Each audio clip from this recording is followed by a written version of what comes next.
I invite you into just a deep clearing breath. I know, sis, that you never thought you would be a single mother. It wasn't your plan. You didn't grow up saying, oh, I just want to raise my child or my children by myself. That was not your plan. That was not your vision. And it's tough. Then combine that with this culture of hatred towards women and the shame that they try to give around being a single mother, as if it only took the woman to create the child. And, you know, it's interesting.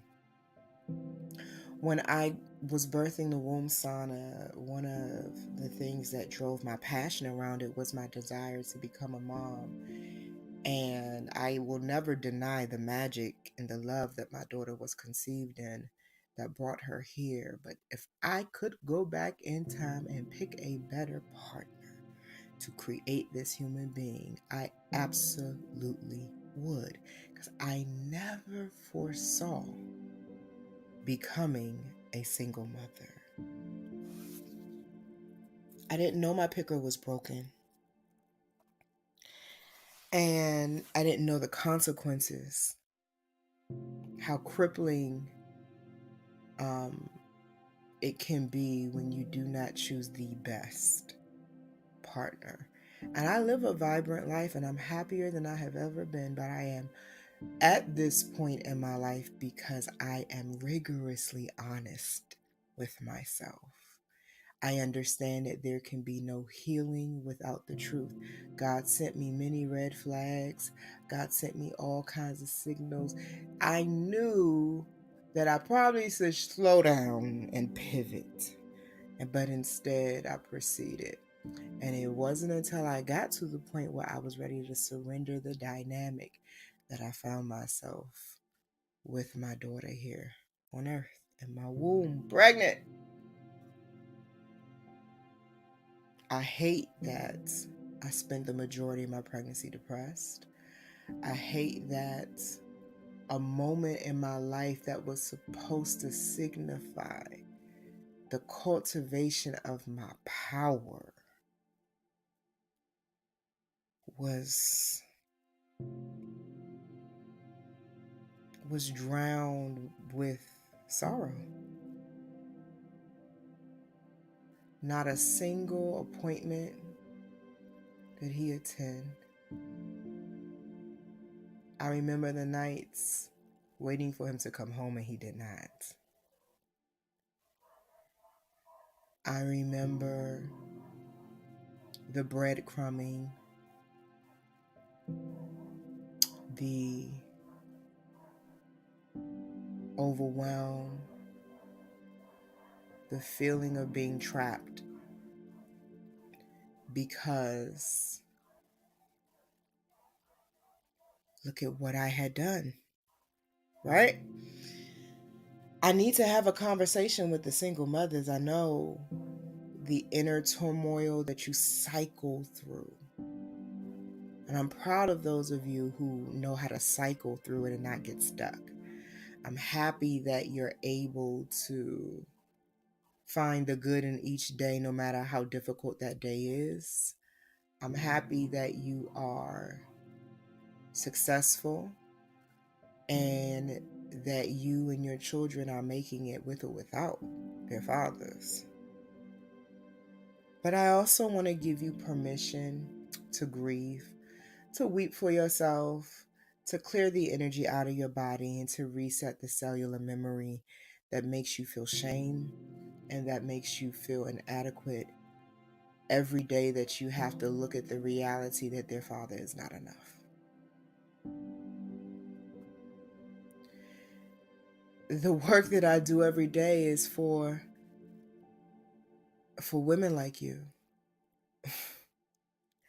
I'm not satisfied with my life if I can't create opportunities for a woman to heal everything, even the disappointment in herself by choosing the wrong person to father her child.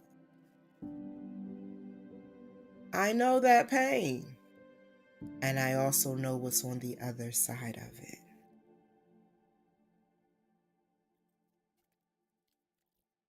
We can't heal what we will not acknowledge,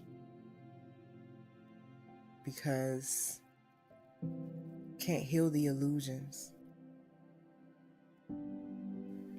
And there are some decisions that we make that change our destiny. There are some decisions that we make that alters certain dreams. And I had to walk myself through a process of facing some facts that some choices that I've made in my life have made certain experiences unavailable to me. Does that mean that I can't have the vision I hold of family life? Oh, that's not what I mean by this conversation, but it definitely changed. And I am not the kind of teacher who pretends that your choices don't alter you and the outcomes don't alter you. There are certain wounds that I know I will not heal. It's not that I cannot, it's that I'm going to keep the nail prints in my hands, because there's something significant about that wound that I need to remember. So I allow myself to decide what's next. But for the single mothers that I'm talking to, and you know who you are, the ones with functional depression, the ones who are strong, powerful, resilient. You tripled your income after he left. You accessed all your blessings. You recognized that there were certain things that weren't opening up in your life because you were aligned with the wrong partner. And as soon as you got rid of him, everything got better. Yeah, I'm like you. I know that journey. And then, even with all of that, you still find yourself sad and angry. Sometimes getting loud with the children when you don't realize it, or sometimes so exhausted that you can't even play with them the way you want or any of that. Hey, I just wanted you to know that I see you, that there is so much love in this world for you. And please forgive yourself. If you had known differently, you would have chosen differently. Take what you know now and apply that knowledge, and create better dreams, even if they must be different. Keep going and keep choosing to see yourself as worthy, as resilient, and powerful as. Okay? You don't have to bow to the definitions that others create for you just because of your path and journey. Your life, your body obeys you, and you still have meaning and value in this world, or you would not be able to take in that deep breath that we took at the beginning of this conversation. When it gets difficult, lean into your sisterhood, lean into a tribe of women who can see you correctly and remind you of your significance. If you have great men in your life, leverage them. Let them sow joy, provision, peace. Whatever story you tell, you gotta live, so be careful about the story you tell. Be careful when you affirm that someone has ruined you. That's not true. They don't have that much power unless you decide they do. Changed you, yes. Ruined you, no. So I just wanted to give this energy because sometimes it's needed. And I just felt like there's a single mother who's going to hear this message who needs some encouragement, some reframing. And if you're truly ready to clear some of this negative energy and self-judgment, self-criticism, come and experience the womb sauna.